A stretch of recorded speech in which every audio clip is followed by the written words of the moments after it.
really submit this somewhere? This is a work of art. I gotta say.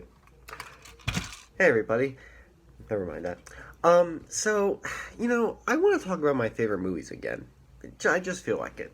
So, let's go ahead and look at them through the perspective of a certain scene in each film. I decided that it would be fun to go ahead and take a glimpse at some of my favorite movies of all time again, this time focusing on my favorite movie scene. Now, it seems hard to talk about what our all time favorite movie clips are. Like, certain scenes of a movie, a little moment of the film. That seems hard. So, what I did is I took my top 10 favorite movies and divided it up so that it's just one particular scene from each of my 10 favorites. And this is all ranked by which scene I like the best in terms. So I made it easy. This list only contains one scene from my 10 all-time favorite films, and it's ranked by which scene is overall great. So it's not going to be ranked exactly by the order of the movies in my favorite list. It's just every movie on this list is from my 10 favorites. They're just scrambled a bit to be ranked differently. You should get it. I explained it good, right? Well, anyway, let's take a look. The famous Forrest Gump running scene. Now, I know what you're thinking. Which one? There are some moments in the film where Forrest is running, He's a fast runner. But I think the best one has to be the last one. Near the end of the film, or at least sooner, like probably the last scene during the entire narration of the film, is Forrest running a whole 100 miles. I don't know how long he was running, but he ran a lot. And the scene is so good because it showcases, how popular he is, as he just wanted to enjoy some running time for fun. Everyone joined in on him. Even though he wasn't doing it for charity or anything, he just did it for fun. Everyone joined in and was excited to it. It proved how much he's received for the rest of the film. Despite being an innocent, naive, sort of small-brained person who succeeded in a lot, it's very heartwarming seeing him do something so basic and get so much attention for it.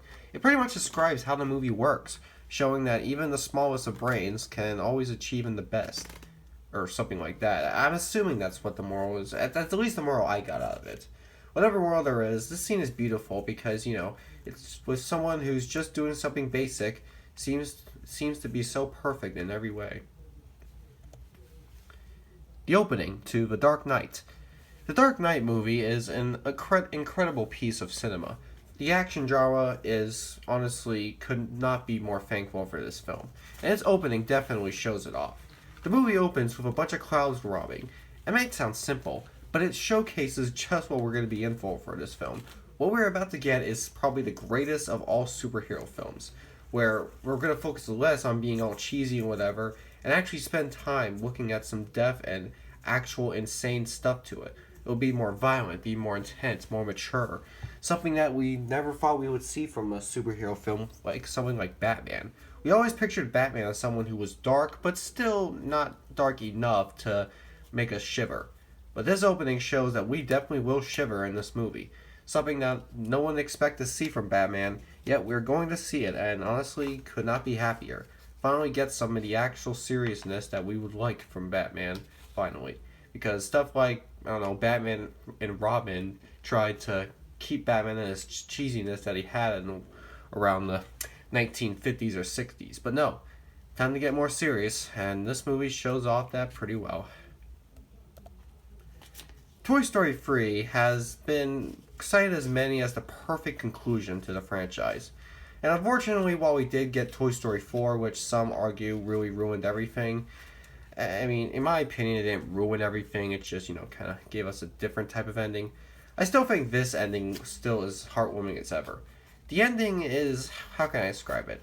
Woody and all of his friends saying goodbye to their owner, who they've been living with for basically 19 years.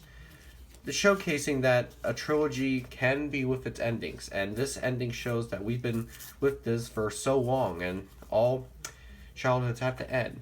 That's just what I like about this movie. It's amazing moral. The moral that growing up is hard, but it's part of life, and in order to enjoy it, you gotta focus on all the good childhood you've had, and move on with more things, because as sad as it is, it's always going to be an end of the road, and it's always good to keep your eyes peeled and be happy for a while, because You definitely don't know what could come. This ending really shows it off well. It has a great final line, all sorts of stuff. And yeah, I know, again, there's the fourth film, which retconned, but honestly, let me just say this. I consider the ending, the fourth movie ending, kind of more of a how else it could have ended, because I know there is some sort of controversy behind why Andy gave up his toys, but besides that controversy, it's nice and good to see that ending kind of just, explain what else could have happened. But still, this ending still gives me the feels, and for someone who has been so in love with this franchise as a child and as a grown man now, it's always brings a tear to my eye. Now, here's one many you could argue is too silly. I don't know, it is silly, but it's fun. Ghostbusters, a comedy with some of the greatest action ever. While some look at this as a fun comedy, I like to look at it as more as a comedy with lots of great moments in it on its own. A comedy that it's funny, but at the same time I actually can get invested in. I don't know, I feel so invested in this film. Weird, but anyway, here's the scene where the Ghostbusters are chasing down the iconic Slimer in the ballroom. This scene pretty much showcases what you can expect from a film. A movie with a very epic story, but also being as comedic as ever. It shows up pretty well in this scene. This scene is where the three spot the ghost, chase it down, do all sorts of stuff, and then finally have it cornered. I'm mostly referring to the entire ballroom scene, like not just the one involving them getting this ghost. It's the entire scene involving the hotel, chasing the ghost around. It's pretty much every moment of Slimer in this film. He's practically not the best part of the movie, but he definitely makes for the best part of the film. The scene where they all chase him down, do their first hunting, it's perfectly hilarious. It's funny, but also interesting to watch. That's what I like about this movie. It's one of those comedies that you can still take seriously, despite it feeling like something that really can't. I was able to take this seriously, even though it had some goofy moments, but I enjoyed the goofiness too. It really did make for one of my favorites to ever come out of the comedy era of the 80s. It's a shame we're never going to see that kind of comedy again because, comedy has to be simple and obvious. But still, this scene's amazing. It's fun. Now here's the most recent of one of my favorites. Shawshank Redemption I have watched recently this year, and it has instantly become a favorite. This is often considered one of the greatest movies of all time, and even according to many, is the greatest film ever. And I certainly couldn't agree more. This scene is probably the best one, I'm sure. It's the iconic pose of him just looking out at the rain. It's where he escapes through the tunnel, whatever tunnel he found. He dug it up, he escaped through it, and finally was free. And honestly, that scene's great because of what happens after. You could think him just finding a way to escape could be selfish, knowing how the film focuses on him and the friends he finds. But what happens after is what makes this scene so great.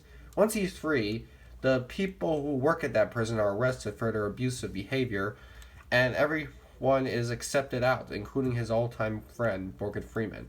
Yeah, I know I'm spoiling the film, but come on, you should be expecting spoilers for this video. But anyway, that's what makes the scene so great, what it foreshadows, and what has come before it. The Shawshank Redemption is obviously great for just how much it can make you smile. It doesn't do so much to piss you off. It gives you the stuff that you like to see. It doesn't give you stuff that you feel ashamed by. You're getting what you want. Okay, not like that, but like you're getting what is definitely deserved. You're getting that good emotion, you're getting that good type of style, you're getting the things that you definitely want from a film. That's why I think this movie definitely deserves being the greatest film ever made. Because it really does deliver on everything a movie fan would want. Especially for my taste. The Lord of the Rings, Return of the King, Final Battle. This is a battle that will go down in history as some of the greatest battles I've ever seen.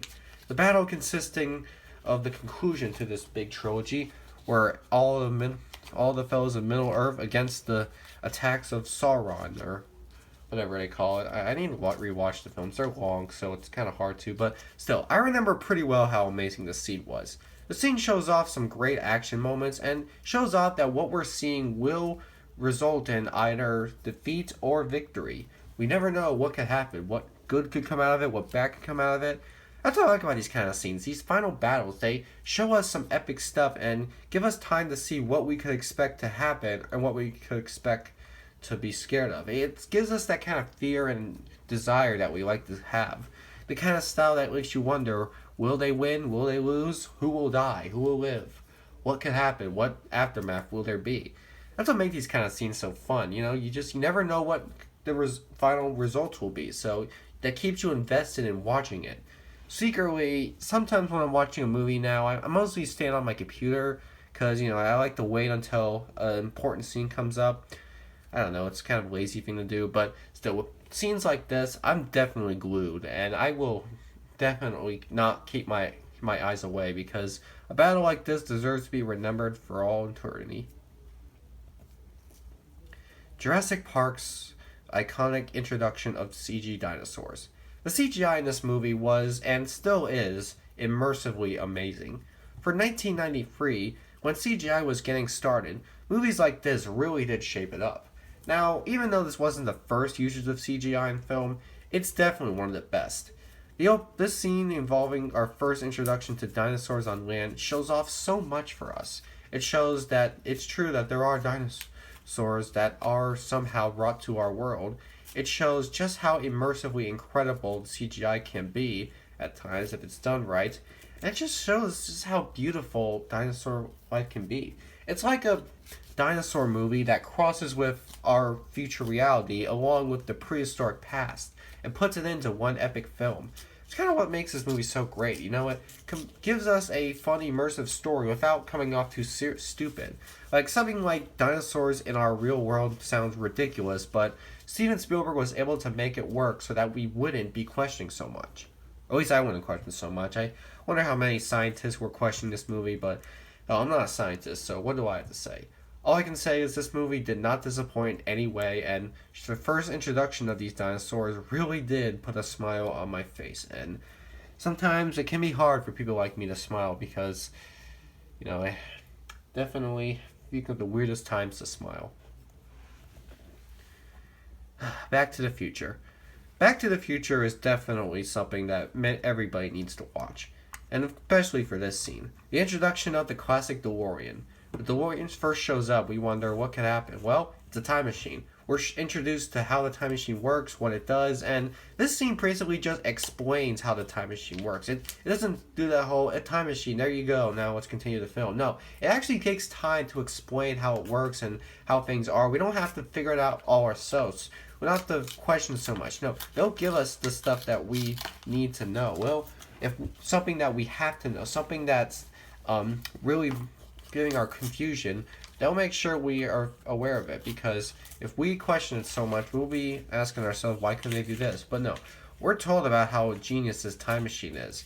We can see its exterior, its interior, and just how cool it is to time travel. That's what this scene does to us. It gives us a good explanation so we don't have to keep asking stuff. Yeah, I like those kind of films. Those films that have something so ridiculously confusing, yet they're able to explain it well so we don't have to be confused. It's like what many of my favorite movies are. Stuff that seems confusing but comes off as actually being explained well. That's what this scene does. It explains this time machine really well. I know I'm going to sound like a ginormous Gen Z for loving this scene so much, but I can't help it. This scene just works every time. The iconic final battle of Avengers Endgame. Now, it's a very long battle, honestly, and I think that's what makes it one of my favorites ever, just how entirely long it is. So, I can't really talk about the entire battle as one scene, but I will talk about the moment where the battle first begins, the moment where a bunch of portals open up and everyone comes back from the tragedies that happened in Infinity War and return for a final battle. That's what makes this scene great, that we can get some awesomeness even before the battle begins. Lord of the Rings Return of the King did an amazing job with their battle, but this one's better because we get to be amazed even before the battle begins. We're amazed with how the battle is set up. I mean, the battle is set up pretty well in Return of the King, but it's set up in this movie so that we are incredibly amazed. I'm thankful that when I saw this in theaters, I wasn't with a ginormously loud crowd, because I know there's plenty of audience reactions that screamed and cheered for this scene, and I can see why.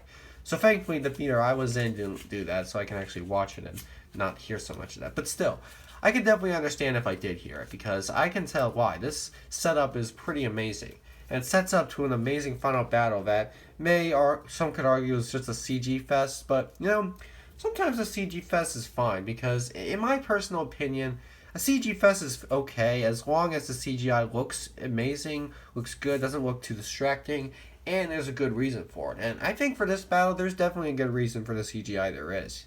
Stuff like this, you can't just grab a trillion people, a bunch of flying ships, a giant man, and all sorts of stuff, and expect to have that budget to make a battle like that. Like, that's just not possible. And if it was possible, it's messed up. But still, this scene is always keeping me invested, and I think that this definitely is one of the greatest final battles in the history of cinema. Yet another battle. I know I feel ridiculous. Why am I putting a Star Wars battle at number one other than it being Star Wars related? Honestly, I think I can know why. Just how much happens during this time. Every battle we talked about on this list, the Lord of the Rings battle was awesome, but it was a lot of people happening. The battle for Avengers Endgame was great, but again, so much. This battle takes its time better. It's a bit shorter, but it actually takes its time. We can actually kind of get time to breathe for it. I think that's what makes the battles in Star Wars better. They give us a bit more time to breathe than some others. I was able to breathe some in the other battles, but I was able to actually kind of sit down more into this battle and watch it without having to go so fast, or at least go so entirely insane. We're get to spend some time going back and forth on things, and we definitely are able to watch this battle not be so ginormous. It's just a fun, simple battle. That's what's great about it. I mean, Star Wars definitely is great at making things simple despite the idea being everything but simple. That's just what makes Star Wars so great. It's a crazy idea that's able to progress without and throwing too much at us every second. We're able to kind of slowly understand a story, slowly understand things, and slowly progress to understand what goes on. We don't have to get so entirely glued and not be able to know anything about anything unless we're just left confused. Here we can get answers, and we can definitely get what we are expecting, what we want to hear. We want to know what is happening. We want to know why this is happening, and we get all that stuff. They'll answer it for us. They don't make things confusing. They don't make it so that we can understand it despite being ridiculous. So, that's enough for that. Now, if you'll excuse me, I gotta go invest in this car. Look at this thing. It's amazing. Look at this. I built this. I didn't even use, this isn't even a set. I just have a whole box of goddamn Legos, and I was able to put this together. Isn't this a good looking car? It has 4 seats. It has actual working doors. All those other car sets are lame. I mean, I have 1 seat. They don't have any doors. They aren't good scale. This is good scale. Yeah, I could be a millionaire.